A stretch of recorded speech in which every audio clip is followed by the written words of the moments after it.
recording. So we are now recording. Everybody on Zoom, say yes. Everybody on Clubhouse, if you don't want to be recorded or whatnot, you can either step off the stage or just listen silently in the background. Thank you very much. And everybody's laughing at me. I don't know why they're laughing at me, but we'll just... With you, Tim. Oh, all right. So, and if you don't want to be recorded, I guess you can leave. I don't know. I didn't know where you were going with that. And that's where I would go, yeah. You can see yourself out, I guess. Yeah, so I'm just going to pop up. Taylor, I see that you're on stage here with us. I just want to make sure that you can hear the people on Zoom as well. Is that correct? I can kind of hear people in the background, but it's not too clear. All right, let me put this over there.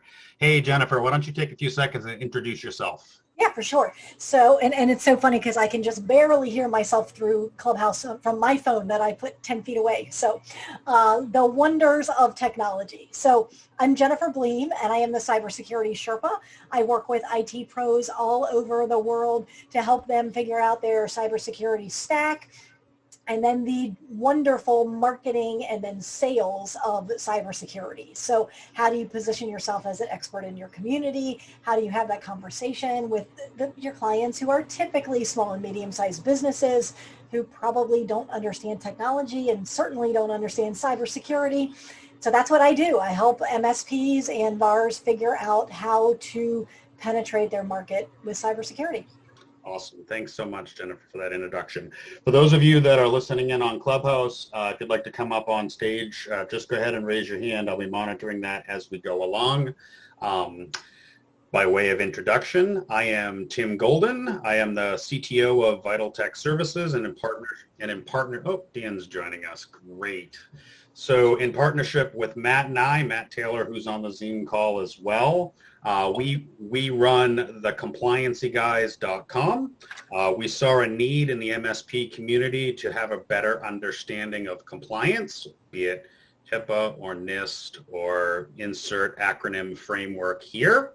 And so we've been running these weekly calls via Zoom for the last 3 or 4 months. And we decided that, there's a bunch of people on Clubhouse as well that could benefit from these conversations. So we're trying the whole simulcast thing, and hopefully it works out well. So, yeah, Jennifer, I'm going to put you on the spot, and we're just going to dive right into it. So I love it. Good.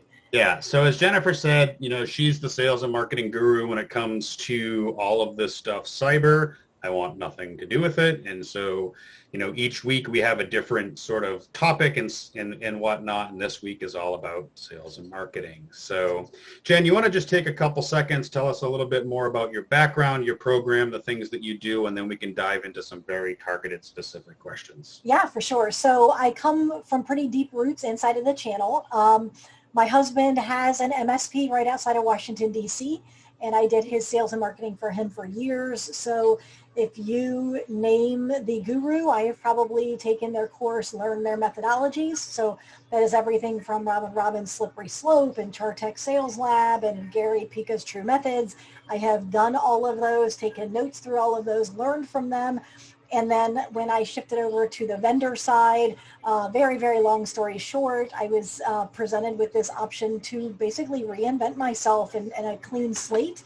I love sales. I love cybersecurity. I absolutely love MSPs and the channel. And that all merged together to become MSP Sales Revolution. And I help MSPs. I remind them to market. I give them a system to actually apply to their business so that they are consistently marketing and bringing in leads. Lead flow is probably one of the biggest challenges, and sales is also a challenge. And so I solve both of those problems for my clients.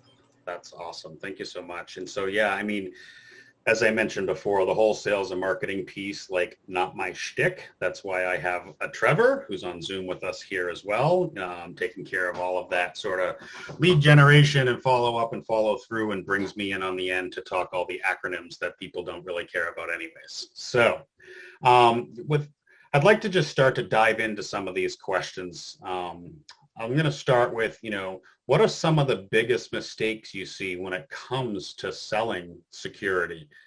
And again, notice I didn't use the word cybersecurity because you all know how much I hate that word. So the biggest challenge that I see are that I'm typically seeing owner-led sales or salespeople with a very technical background.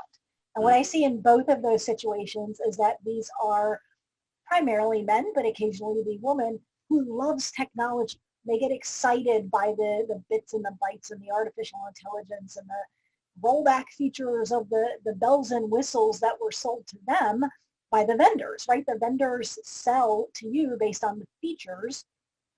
And then I see salespeople go into a sales call all excited about these features and forgetting that the person you're talking to has you on staff or on retainer as a managed service provider, because the client hates technology. They would simply use an abacus and a ruler if they could get by with doing their business that way. And so when you are coming from your perspective and you're talking to someone who has a completely different perspective, there's a mismatch. And then what happens is they kind of sense your excitement, and then they say, oh, that all sounds really good. Let me get back with you. And then you leave and you take all of your excitement and all of your techno mumbo jumbo with you. And the prospect is like, man, they were really excited about something, but I don't really know what it was. I don't know what's in it for me. I don't understand the value. I don't understand risk. And so you take that excitement. It's like letting the wind out of the sails. And that is very often why MSPs are ghosted. That's why their close rates are not as good as they should be. So that's probably the biggest challenge, is that you go in selling to the end user the way the vendor sells to you. And that's not the right way to sell. You simply cannot close a sale that way. On occasion, you'll get lucky. On occasion, you may be talking to, let's say, a technical person, someone who is technical, or maybe they're an attorney who they pretend to be technical. Or if you're selling into a larger company and you're doing like a co-managed type of thing where you are selling to an IT director, then you can get lucky and make the sale. But in the typical 25 user and under, probably even 50 user and under sale, you're talking to someone who doesn't understand, doesn't like technology, and you're trying to sell them on technology. Gotcha. So, all right. Because you said a lot of great things and you had a lot of interesting points along the way. So I just want to be able to, like, if I raise my hand, I'll stop talking. I want to interrupt, because so Trevor, Tim, this is fun, because usually it's the other way around where you're talking. So that's the signal, that raising of the hand. So this is a nice change. This is fun. Okay, cool. So Trevor has been coaching me along the way, because I have a really bad habit of interrupting people. And so I'm going to raise my hand so that you know. And for so you can interrupt politely. Yes, and for those of you that are on Clubhouse, you too can raise your hand while I'll bring you up on stage, and then you can ask some questions.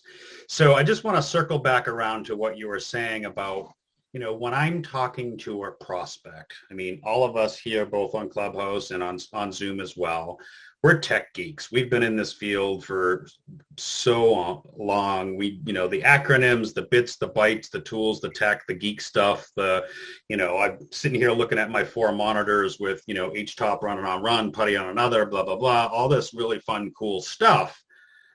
But at the end of the day, when I'm talking to, Joe's law firm, and Joe's law firm, got something that he saw on the news about Microsoft internal servers getting hacked, he's freaking out because he's like, hey, I think I have that. I don't know what to do. And of course, along comes, Geek Tim or Matt or Dan or any of us along the way, like, we know what to do. And, we start throwing out a lot of big words and a lot of things that just, the eyeballs glaze over. And in the COVID world that we live in now, like, these meetings used to be face-to-face, and you could get a lot of body language and a lot of, like, you could actually see the eyes beginning to glaze over. Like, it's a little more challenging now on a phone call, on a Zoom or whatever. But, for those of us, loving the stuff that we love, being able to meet the client where they are at, I think is a really great point, right? I agree. So, tell me a little bit, like, I've had customers ask me, like, maybe they'll mention a specific tool. They've heard a buzzword, maybe. Ooh, Sophos antivirus, I have to have that. Or, ooh, firewall, or I have to have that. Or, tell me about the Unify, Ruckus, PoE, egg beater, whatever. And so, or I was in an airport, and I mean, clearly Barracuda is the only option, right? Because we've got billboards for Barracuda everywhere. So do you use Barracuda, Tim? Right? I mean, so they try to be educated, right? Or they have good questions that they want answers to. Right.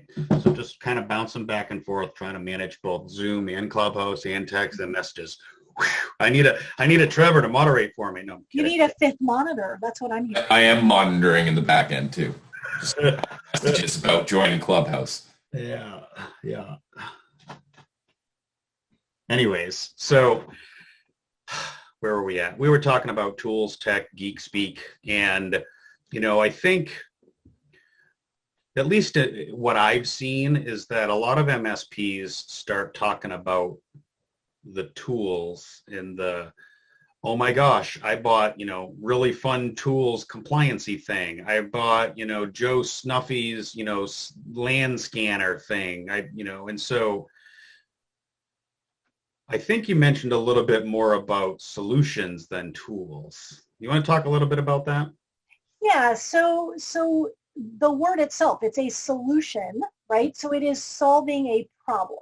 And again, you have to kind of split yourself in half, because it's solving a technical problem, like let's Joe Snuffy threat hunting, right? Okay, it's hunting for threats. You care about that, right? Because you're thinking the NIST framework and what happens if my antivirus or my endpoint detection and response tool misses something that I want to, a threat hunter out there to find, okay, we've not protected, so now we have to detect. Okay, all right, so that threat hunting is detecting. So that's great. Your technical half knows we really have a need for this, but your business owner half has to say, it's the marketing question, what's in it for me? Well, that's a sales question too. Like, why should they care that you have multiple layers of security? Why should they care that one of those layers is threat hunting? Well, I would argue they don't. What they care about is that they can continue to do business. What they care about is that if there is an incident, and there very likely will be, that you will catch it before it gets too terribly bad. Well, what is too terribly bad? Well, it's those implications to the business. And so I use that word implications a lot. There's a lot of sales books that talk about it, but what that means is that when an incident happens, and as geeks, we are all watching the news articles come out, right? So, oh, there was a big hack and XYZ company was breached.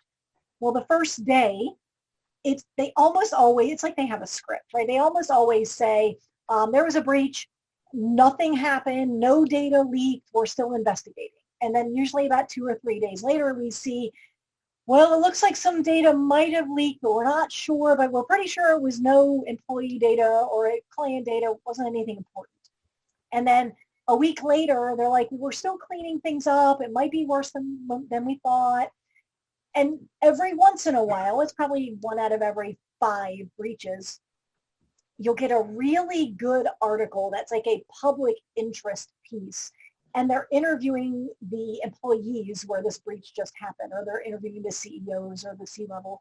And they'll start to say, because of this breach, or because of this ransomware attack, or because the FBI stormed our building and took us down, here is what happened to our business.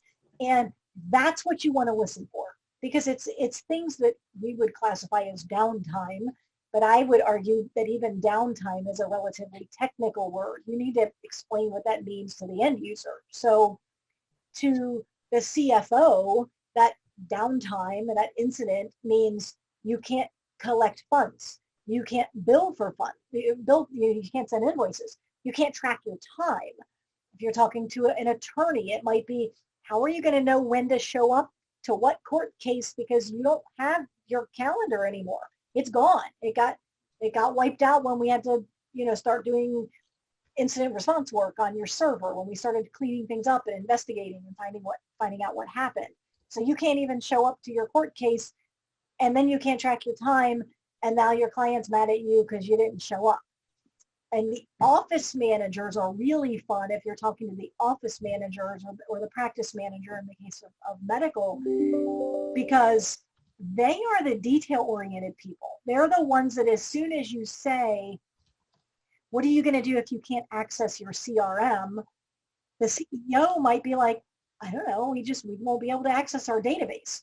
Well, it's the office manager that's like, wait a second, if we're down and I have to get a hold of my clients and I can't pull that list from my database, how am I even going to call them because I don't have the phone numbers?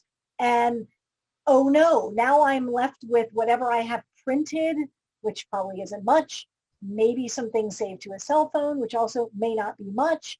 And that office manager is going to understand intuitively that this is a bad day in their office if this happens. And now for the office manager, they are now seeing value in what you're providing. I see.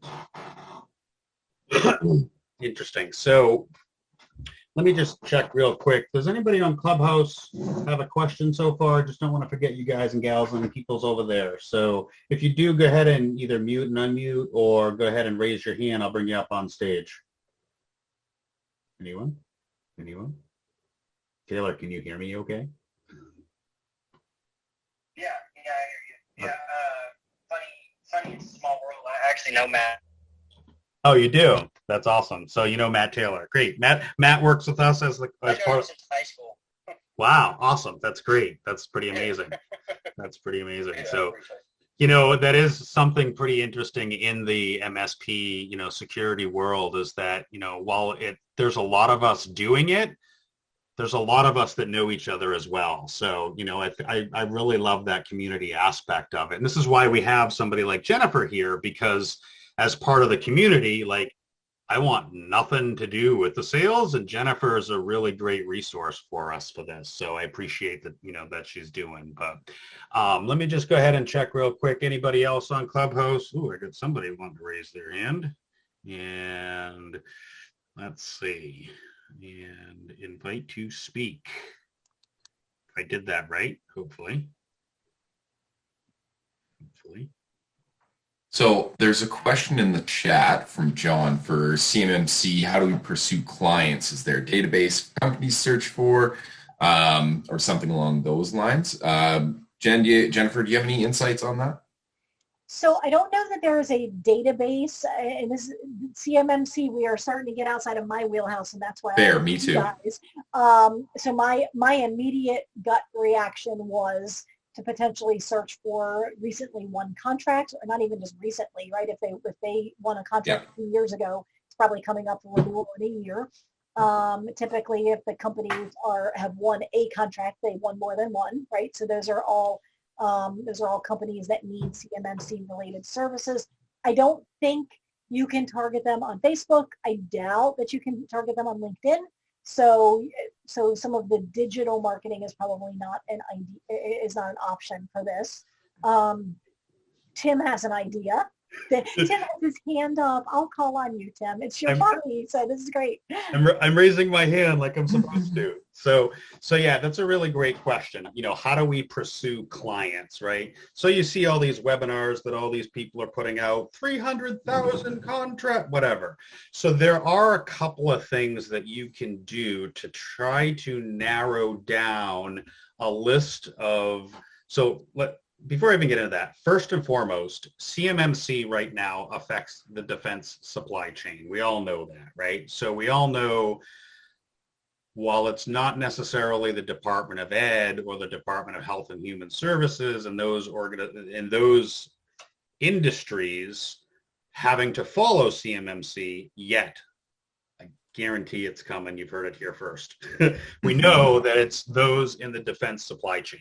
right? So how do we figure out who are those defense contractors? Well, I mean, obviously we got the Boeings of the world and so on and so forth, but what you really want is the entire supply chain, right? So there's ways you can do that. SAM.gov, right? FindRFP.com. There's a bunch of these varying government contracting sector things that are, databases, quote unquote, that are out there that can help you sort of start to pare down, a targeted list of manufacturers within the defense supply chain. Mm-hmm. Now, I know, John, that isn't exactly answering your question. It is a bit of work. Trevor and I started going down this path just a couple days ago, and we've narrowed down probably at least in like the New England area, a couple of hundred manufacturers that it's a lot of work to try to figure it out. Things like D7 Lead Finder, things like SAM.gov, the GSA stuff, like all of these varying contracting vehicles that are out there that you just really have to start to dive into, and then, dig into websites, dig into Sales Navigator on LinkedIn, dig into D7 Lead Finder, and insert 40 million other tools to try to find them. So go ahead, Jennifer. Now, and either one is fine, Jennifer. Just don't call me Jenny. That one's not okay. That one I will reach through Zoom somehow. I believe you'll do it too. If I could figure out a way, I would. So obviously, right now it is a lot of grassroots. My gut says you wait 4 to 6 months, and somebody will have an AI tool that is doing all that work for you that they would be happy to sell to you. Yeah, me and Trevor are going to build it. There you go. Well, you're welcome. Shameless plug that I didn't even know the tool existed, right? Because it cannot possibly be that difficult to. I mean, you're scraping data is basically what you're doing. So, but yeah, it's all possible through brute force. And man, maybe it's a VA. You write up you do it 15, 20, 25 times, and then you write up a procedure and hire a virtual assistant to scrape those leads for you. Then, of course, you need a follow-up process and a sales process and a script. And then what do you do once you have the names? Yeah, John, I'll shoot you a message and see what kind of stack you've got in the back end for your sales, and see if I can give you some pointers on where to look. Like Tim mentioned, we've been doing this for the last couple of days. Shortlisted 30 different companies that seem like they're a good fit, where we know they're going to be involved in government contracts, and go from there, right? So I'm just going to segue over to Clubhouse here real quick. And, Kevin came up on stage. So right now we're talking about how do we find leads in a specific vertical. And the vertical that we're talking about is CMMC, of the Cybersecurity Maturity Model, which, as we all know, and if you don't know, the CMMC is the standard for which Department of Defense contractors need to start to adhere to. For those in the background, it used to be, or it still kind of is, DFARS 171, without getting into all the gory details. But, we can certainly help you understand CMMC better. We can help you understand DFARS, the interim rule and whatnot, better. So anyways, I just want to kind of give the members on Clubhouse, if they had any insight into how to find leads in the defense supply chain. Anyone? Kevin? Taylor? Bueller? Oh, wait. Somebody raised their hand. Let's see. Invite to speak if I did it right. Hey, what's up, Sam? Thanks for letting me come up here. I actually just got in the room, but I was curious when you said the defense space. I own a defense contracting firm, so is that what you're referring to, is trying to find contracts in that space? Yes, and while you're here, thank you so much. Click on my profile, run down to my Instagram, and send me a DM so we can talk more. Yes, that's exactly one of the avenues in which we're, as managed service providers, managed security providers, and, compliance specialties, we're trying to find other ways to look at, getting our foot in the door along the defense supply chain. Yeah, this is so dynamic and it's so many layers. I know from my experience running my defense firm, I run it's a security and intelligence company. So we're moving into the cybersecurity space. But one of the biggest things I would do to get into the defense contracting world, I was military, so that also helped because I knew a lot of the acquisition people that are in particular offices, because every office has their own acquisition person. It has their own PO that manages all the contracts, and that's what you need to get to know what set-asides they have. But yeah, I can talk to you about that and my strategy and how I went about outside of just doing the online platforms, because you're well aware the online platforms where you can go in and bid on contracts, those are almost always predetermined. So you need to look for set-asides and subcontracts, but you need to know, you have to have the in on that. So yeah, I've got a book too I can recommend to you, and then we can definitely chat on this. I try to keep up to date as much as I can on this, because it's definitely an art form to initially get into this sector. Can I ask you a question, Tim? Sure. How long have you been running your company, and do you have any past performance? So that's a really great question. Hold on, though, I'm just adding somebody back into the Zoom session. That is a really great question. So we have been, and my parent company has been in the government contracting space for about 45 years. And so mostly with Department of Ed, Department of Health and Human Services, Department of Homeland Security, and not so much in the defense supply chain. And we've recognized in the last 3 to 5 years that, what I'm offering in cybersecurity, I hate that word, what I'm offering in technology security, you'll learn from me that I can't stand that word, is that there's such a big space and there's such a big gap in organizations being able to provide real security through those organizations. I have one guy that one person machine shop, makes one widget. That widget goes inside another widget, all the way up and through and back and down the chain, and that eventually winds up in a submarine here at the Portsmouth Naval Shipyard, even though it's located in Kittery, Maine. But I have been involved in the government contracting space at varying levels for 15, 18 plus years. But the defense supply chain aspect of it, not so much. So that's, I've been trying to dive deeper into that over the course of the last 2 years or so. Did that answer your question? Yeah, it does. I'm actually digging into some of the data that you had in your bio right now. I was just going into the complianceguys.com and then pivoting into vitaltechservices.com. Yeah, thanks. So is it Vital Tech Services that you're seeking the contracting work, or is it the compliance guys? Yes. Okay. So for those that are on the Zoom call, let me just give the 10,000 foot view, right? So myself and Matt's on, I don't know if he's inside Clubhouse or not, but Matt and I, and as well as Dan and John, a couple of other people here, we all run MSPs, MSSPs on our own, running our own, MSP work. Over the course of the last year and a half or so, I've been spending, and Matt and I either collectively or individually been spending about a day and a half a week consulting with other managed service providers that recognize they either don't have the in-house skills or they need the help.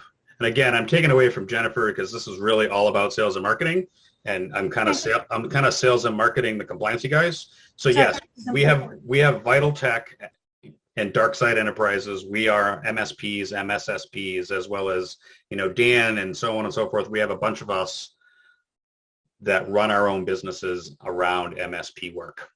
The Compliancy guys spun out of me spending a lot of time consulting to companies and MSPs for free.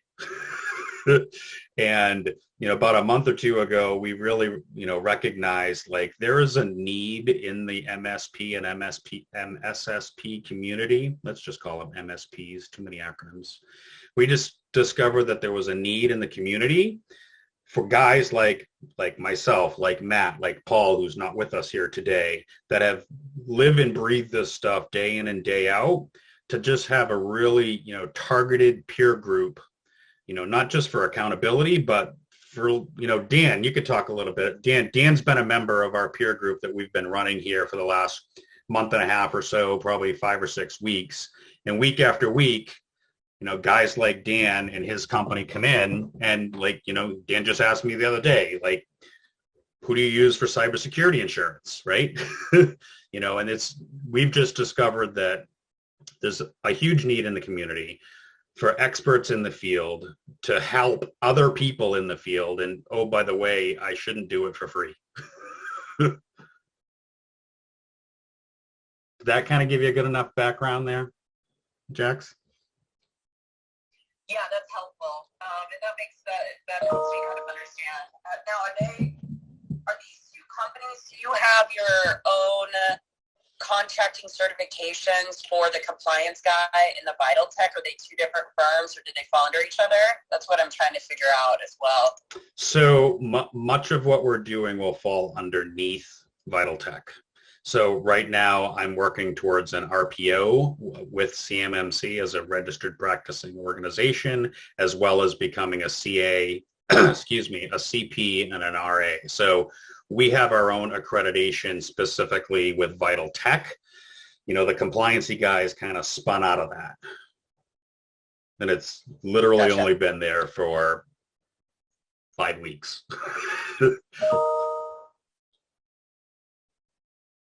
Yeah, definitely. We'll have to connect. I already liked you on Twitter, and I have my LinkedIn. So if you want to find me on LinkedIn, and we can chat more on this. Yeah. Sure. Great. All right. So I'm going to go back to Jen. Jen has a bunch of more questions I want to ask her. I want to be cognizant of the time. It is 3:30. I also want to make sure that we have time for open discussion, even though we just did that. Jen, this is a great segue into the next questions that we had is, do you teach using scripts or frameworks, and why, and that kind of stuff around the framework pieces? Yeah, so I give frameworks. I share scripts, but I'm always super careful to explain that my scripts will not work for you, because the way that I sell is not the way that Trevor sells, which is not the way that Tim sells. And so I can deliver a script to you that works phenomenally for me, but so much of sales is tonality, body language, although as we referenced earlier, not quite as much now that we're on Zoom, but some of it is there's still some body language. It's just more from the shoulders up. And the way that my tone comes across is very different from someone else. How aggressive or how nurturing I can be is different from someone else. Real candidly, tonality from a woman is very different from tonality from a man. And I can be, very nurturing and, I'm so sorry to hear that. But if a man was like, oh, I'm so sorry to hear that, it sounds like patronizing, right? And so I will give scripts, but I prefer to give frameworks. And then as I'm teaching my students, I will give a script, but then I ask them and beg them to please tell me the 10 or 20 or 30% that doesn't feel genuine to them, because everyone sells differently. We all talk a little bit differently. And so, as you study objection handling, one of the objection handling techniques is feel, felt, found, right? Like, oh, people I've talked to before told me they feel similarly. What I've found is, la, la, la, la. And then after they worked with us, they now, they realize that they have felt this way, that type My of thing. favorite method. Yeah. Second favorite after aim. Acknowledge, ignore, move on. Acknowledge, ignore, aim. Okay. For small objections or ones that are. Yeah. You I see where you're coming from. I understand how you're feeling. So now, and then we just move on. Okay. I get it. So I mean, like some of the frameworks that I love, I've got I call it the recipe card framework because it's literally just a fill in the blank framework, and it works. It works for cyber. It works for IT. I don't know how well it would work for a CMMC, although we could probably put our heads together and figure it out. But the framework is literally, so when your existing provider does blank, that you know they probably don't do, right? So when your existing provider does blank, were you happy with the way that process worked? Or were you happy with the outcome? Or were you happy with the way it delivered blank to your company? And so that's the recipe card. And so in practice, it would be something like, so when your existing provider came in and walked you through the risk assessment that they had done and explained to you what it would mean to your company if we didn't mitigate those risks, were you happy with the plan that they laid out for you? You're like, yeah, they didn't do a risk assessment. Well, then you're like, no, but I mean, like, maybe they didn't call it that, but the document that they pulled out, and they walked you through the gaps in your network and how that could affect your company. Were you happy with the way they solved those problems? So what you're doing is you're making them repeat. No, our existing provider didn't do a risk assessment. They didn't give us a piece of paper. They didn't talk to us about gaps. And then you take it away and you're just like, oh, so then that's probably not important to you, is it? Like, no, that would be really important. We'd like to know about that. Oh, okay. And then you file that away and you move on, and you can use that recipe card, that framework, probably 2 to 3 times inside of every sales call. And so you can pull it out for quarterly business reviews, risk assessments, employee education, like whatever the pieces are that you've uncovered in discovery could be important to them. It's a very polite way of letting them know that they're being underserved, because we all know they're being underserved, but the small business owners don't. And so I love that recipe card. It's from a book called How to Get Your Competition Fired Without Saying Anything Bad About Them by Randy Schwantz. It's a little bit of an older book. That's the recipe. It's literally when your current provider did blank so that you could feel or experience this, were you happy with that process? Oh, then that's probably not important to you. Very, very simple. But again, it's a framework. It's a recipe card. So that's one of my favorites. Nice. This is why. So when I talk acronyms and everybody else glazes over, and you guys talk ignore something. Acknowledge, ignore, move on. Or you talk feel, felt, found. You talk all that, like I'm glazed over. Like, oh, this is why I need like a Jennifer and a Trevor and like these people, because I'm like, well, I could talk about the triangle of sales too, if you really want me to glaze over, right? It's like body language, tonality, and I can never remember what the third one is. Trevor, you might know, I don't know, but anyway. So a couple of good takeaways, and I'm not trying to dumb it down, but that are so important that you said is the tonality and being comfortable with what you're talking about. So, Tim, you talked about everyone getting excited and getting in there and blah, blah, blah, CMMC, other words I don't understand because I'm just a stupid salesperson. But listening to your prospect, first of all, is such a huge part of it.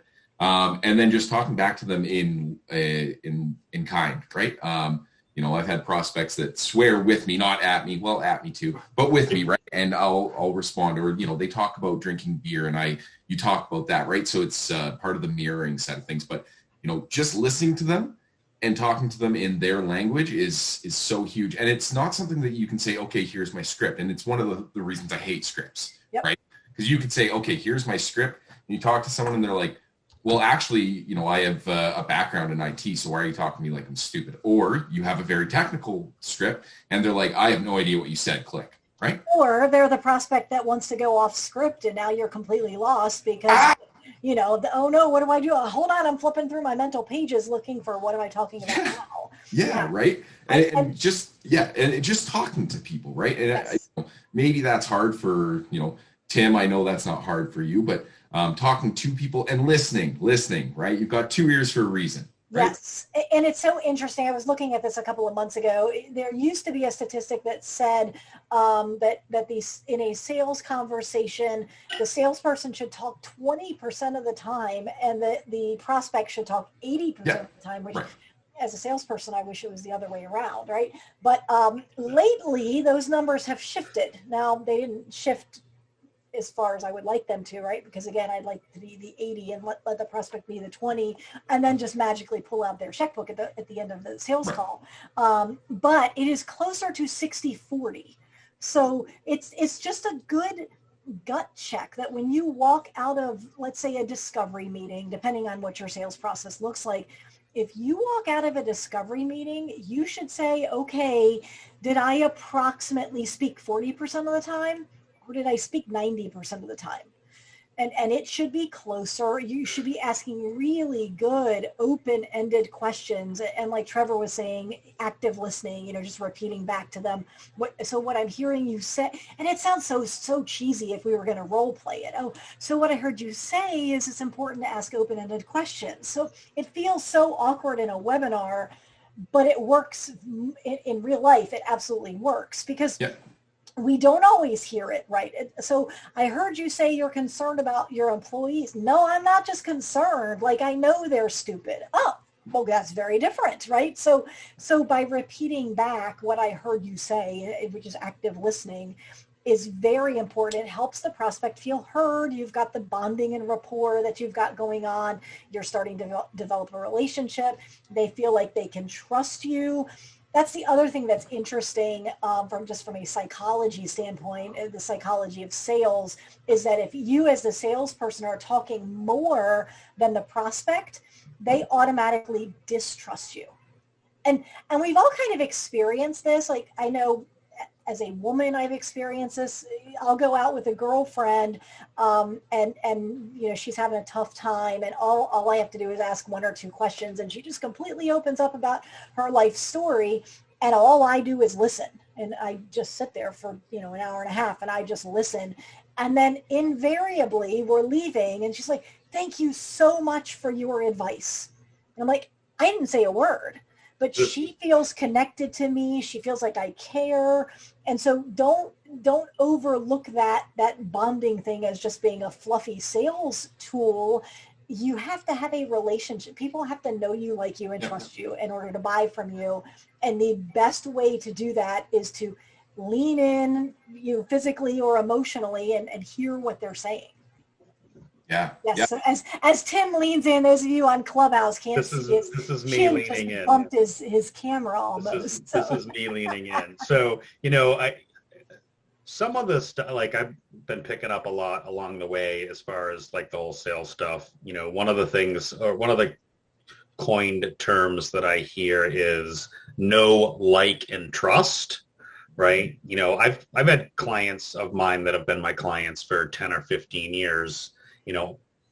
Because I built a relationship around them and their business. And oh, by the way, I happen to take care of their tech, right? And so I think for MSPs, as you started in the beginning with the conversation about, oh my gosh, great tool, let me throw an acronym, let me throw a tool, let me throw a framework. Those are sort of turnoffs depending on the audience, right? If you're talking CTO to CTO, that's a different conversation. But if 100%. Or CT director, whatever, somebody that is a tech geek, like, then that stuff you can geek out on. But chances are when you're prospecting and, in your discovery process, like, trying to figure out who they are so you can get them to get to know them, like me, like us, and trust each other, right? Mm-hmm. No, like, and trust. And, that was a little tidbit that I picked up along the way. Like, oh, let's see, somebody else wants to come on in and speak. So I'm just going to go over to Clubhouse real quick. So Anthony popped up on Clubhouse, came up on stage. Thanks so much. Anthony, you want to chime in a little bit? Great, yeah. So as my luck would have it, I got a phone call literally like 2 minutes into when this started, and I just got back like 5 minutes ago. But to kind of to go back to what Jennifer was saying, they have to get to know you and trust you. In my experience, there's a lot of great tools out there for prospecting, and there's some different coaches and stuff out there. What would your recommendation be to kind of initiate that prospecting phase, to kind of get in front of people, and I've seen people successfully executing a variety of things. So, whether it's, purely social media, some people are doing direct mail because, it's kind of like, they need that repetition. So direct mail has worked for some with that. I was just curious to your thoughts on initiating that prospecting process. So, Anthony, thanks so much, because that's actually my next set of questions and where I was going. So, Jennifer, he was not paid or prompted. He did this all on his own. Awesome. Okay, so we're talking about know, like, and trust. So everything that we're talking about in the sales process has to be set in the mind of the prospect. So the know, like, and trust when you're prospecting, it's a respect. It's not necessarily a know, like you're going to know your client after you've been servicing them for 10 years, but it's a respect that you know what you're doing. It's a respect in your professionalism and your persistence, in how well you identify the problems you can solve for them. So CMMC, it could be, are you trying to reach level 2, 3, or 4? Oh, or 5. Okay, well, guess what? You just demonstrated with compliance that you're at least knowledgeable enough that you can ask those kind of questions. So you just earn some respect, right? So just like add a tick mark in the respect column. Or like Tim was just throwing out all these acronyms, like, do you have a XYZ blah, blah, blah yet? So, you must know what you're talking about because you asked a very educated question. And by the way, with cold calling or your prospecting, I do like scripts because it's easy to split test. You can dial 200 dials and see how you did, and then let's pivot the script and try a different one. So I do like scripts for cold calling, just not for the actual sales call.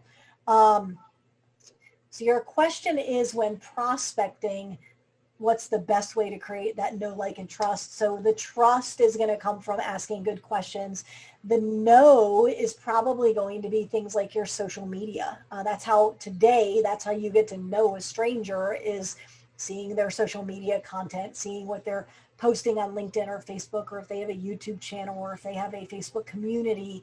By the way, I think Facebook communities are great if you don't have a compliance related community or security and compliance related community in your geography. Start one. Tell me thank you later.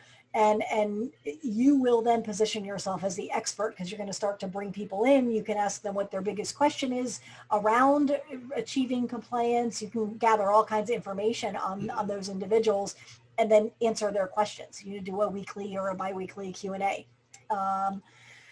So yes, Tim with his hand up. Great point about the Facebook groups, right? So, be it Facebook, LinkedIn, Instagram, Clubhouse, insert social media, big platform here. Part of, and we said this in the beginning, like reaching your clients where they're at, right? And so are they on Facebook, LinkedIn, Clubhouse, FarmFace, whatever, blah, blah, blah, blah, blah, blah, blah, like where they are at. So, Anthony, to kind of circle back around, I presume you've defined a niche for your business, right? So I'm going to use the veterinary practice as a niche because, that is one that I've been targeting and kind of going after. And so I'll use Instagram, and I use some Facebook because most of the veterinary clinics love posting their pictures of their pets and their staff and their whatnot, right? And so that's given me an opportunity to go into these communities and establish a rapport with the businesses and the employees of those businesses in that market. I have a dog, we have a new puppy, my daughter's got a new puppy, blah, blah, blah. So it's not like I'm being fake, like, I care about my dog, I care about their dogs. Oh my gosh, that dog is cute. Like, why does my dog's eye drip like this? Whatever. But, back to what Jennifer was saying is define your niche and then meet those people where they're at. Veterinary practices, their staff are all over Instagram. They're all over some Facebook groups, right? And not lurk as a creepy lurk, but lurk and hang out and have conversations and send DMs and, reach out as another person of interest in a similar mindset. And from there, what I've seen happen is, I can tell you a countless number of Facebook veterinary groups, they all hate their phone systems. They all get sold a bill of goods by, XCast.com something or other, right? Or whoever, insert very large, well-known cable company. and they all hate it. And so, probably once or twice a month, I'll see a message come up with like, who are you using for phones? And because they already know me and they like me, because I'm having these conversations as a human, not as a technologist, I simply say, well, hey, you know what? Vital Tech can do phone services. Like, it's, like something we do. Just like, you know how to trim the nails on the dog that I won't touch. I bring my dog to you. And so that's just an opportunity, like an example of what Jennifer was saying around find a niche and immerse yourself into that niche at their level, and the opportunities will start to come. Cool. Thanks. All righty, I'm going to just go back. We've got about 9 minutes left. This has been a really great conversation. I want to take just a couple seconds to do a little Clubhouse housekeeping here. So, wow, we got a lot of people in here. Thanks. So for those of you that are on Clubhouse, thank you so much for listening. If you guys are gals, a he, she, him, her, I'm always going to screw that up, and you're welcome to virtually slap me. I try my best. If you'd like to come up on stage, ask a couple questions while we have a sales and marketing expert here, just go ahead and raise your hand. And then up at the top of Clubhouse, there's that little green looking house thing right next to where it says MSP, MSP, Vital Tech, that little green house. Go ahead and click on that and click follow so that you'll be informed of when we continue to do our weekly Clubhouse or ad hoc sessions. If you would like to continue, we do these every Thursday at 3:00 Eastern Time. We will continue to simulcast here on Clubhouse. We also, shameless plug again, the compliancy.guys.com, we have a paid membership service there. As I mentioned in the very beginning, we have a peer group. We meet every week. That peer group not only has access to a bunch of downloadable resources on the website, we also have a private members forum where we don't have to worry about, big tech nuking our account or vendors coming on or trolls. So we have a private members forum there as well for our members. Plus, we do a one-on-one individual consultation with you and to address your specific compliance needs. So yeah, we'd love to have you, follow us here on Clubhouse, and we appreciate it. So I'm just going to give a couple seconds to see if anybody wants to come up on stage, ask any questions. Hey, Sam, Kevin Foster here. How's it going? Good, how are you? Excellent. Hello, everybody. A lot of you I've seen before in other rooms. I know there was talk earlier about getting certified or CMMC. So I thought I would just give a resource for some that were looking. I know that Anthony and I were talking about this in another room. One of the resources that I've found is cmmcab.org. Yep. That may give you a little bit more information on how that assessment goes, how actually applying and things like that. It gives you the various levels. what qualifications you need. It includes like a background check, all kinds of things, clearances, all that. It gives you all that information. So that should give you a little bit more information about how the process works.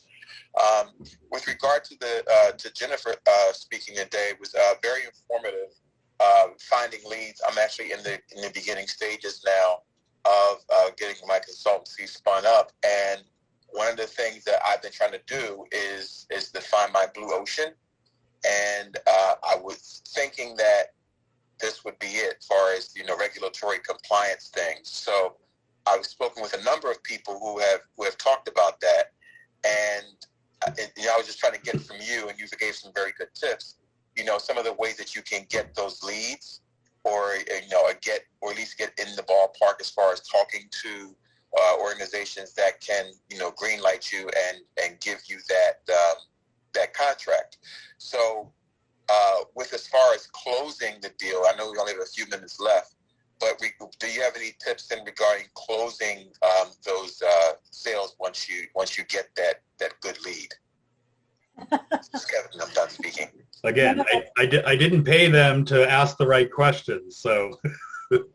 So I have a little bit of a different perspective when it comes to closing than some other sales trainers that you may listen to or may have listened to in the past. So a lot of people look at closing as kind of this mysterious, scary stage that happens at the end of a conversation.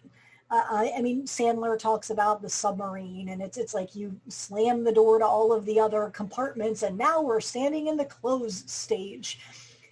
And I think that maybe sales used to work that way, but it doesn't work that way anymore. I prefer to get what I call micro commitments all along the way. So it could look like, hey, here's what our process looks like. First we do this, then we do this, then we do this. I don't even know if that's appropriate for you yet, but is that what you were hoping that it would look like?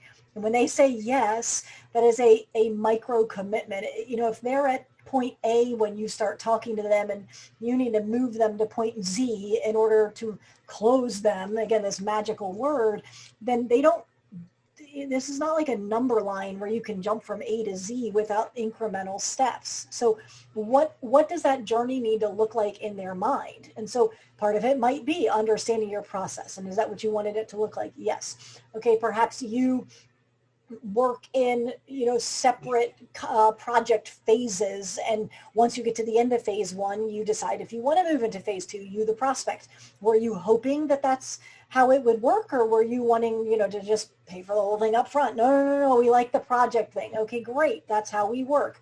So you've gotten a micro commitment. Things like finding out if they're the decision maker, right? Like what is your decision-making process look like? Do we need to chat with more people? Do we need to bring more people in the room? So all of these things are micro commitments. And so that's part of what I always stress, is that this is not this monologue where you talk for 90 minutes and then you simply say, so are you ready to buy from me now? It has to be a progression. It's a journey. You hear a lot in marketing about the client journey, but I feel like there's not enough time spent on sales. What's the prospect's journey in your sales call? And so I can't give you all of that in the next 2 minutes, but what I would encourage you is, as you're walking out of a sales appointment, like step back and say, okay, what was missing? What did they need that I didn't provide to them? And they just seemed uncomfortable because of whatever. Figure out what that is, document it, and then the next time around, provide that, because perhaps you tried to jump from point B to point M, and there's things that you needed to provide along the way. It could have been the know, the like, the trust. It could have been testimonials. It could have been an explanation of your process. It could have been a ballpark budget of how this is going to cost, phase by phase. It could be a ballpark budget of what it's going to cost all in. And so what is it that you as the salesperson need to provide to them to help them to feel comfortable at least going to the next step and the next step and the next step? This is like dating. You don't walk into a restaurant and then 2 minutes later you're like, hey, you want to come home with me? It doesn't work that way. Like there's a little bit of dating that has to go on before you ultimately get to that close. Awesome. Thank you very much for that. For sure. My pleasure. So I want to circle back around. I know we've got 1 minute left. I'm okay with going a little over. I just want to be cognizant of everybody else's time. But I want to circle back around to your question, to your response about certification. So number one, the CMMC AB Accreditation Board is the only organization that can actually provide the credentials appropriate for doing CMMC work. So this is the core of what we do here at the Compliancy guys. For those that have very specific questions and want to learn more about that, just go ahead and shoot us a message. You can shoot us a message on Facebook, on our website, or DM me on Instagram, either way. And we can help you get some real understanding of what CMMC works, the varying paths for getting there with, the varying certifications and so on and so forth. So, I appreciate you mentioning the CMMC Accreditation Board. They are the de facto only people that can provide the credentials appropriately. And we've had a lot of MSPs ask, where do I start? Where do I go? What path do we go down? And while I know where I'm going and what we're doing, I know that I will never be a trainer. And I know that I probably might not be doing the actual audits because I want to, through my MSP, be doing the actual work. So, there's different levels of things. So anyways, thanks so much for that, Anthony. We are right at the top of the hour. I'm going to give anybody on Zoom an opportunity to ask a question. Anyone? Looks like we lost Trevor. Go ahead. Tim, can I ask one? Sure. I saw you raise your hand. Well, so specifically, you talked about the different paths that you could take, and I wanted to ask, when I originally became aware of the accreditation body, I went and took a look at it, and I saw that they were charging $500 for individuals, $5,000 for an organization, and this is about 1.25 years ago. I did not sign up at that time because there was still too much that was kind of vague. I wasn't sure. I didn't have a clarity around what our practice would even look like and what opportunities there were. Fast forward 1 year later, it's looking like a real good opportunity. We have some tools. We've gone through one assessment and are working on completing another one. So we're starting to get our feet under us. But for $5,000 a year, what do I get? Do I just get to put something next to my name that says, hey, I signed up? Are they going to include training? Is there going to be, do I get a badge? When do we actually get to say that we're qualified? Yes. So I'd love to chat more. I just put my calendar link in the Zoom chat for you so that we can have a more in-depth conversation around that. But the answer is yes. Once you go, yes, there's training. The training I'm going through right now, it's awful, but I don't test well anyways. That's a different conversation. Yes, there's training. Yes, there's badges during certification process. Yes, there's stuff. There's resources. And if you're not accredited by them, then you really shouldn't and can't be doing the work. And those government contractors, you're putting them at risk. So I would say, you certainly need to decide as a business where you want to go down that path. So my calendar link's in there. Let's book some time. I can get into the gory details of it with you individually. Perfect. All right. So in way of wrapping up, it's 3 after.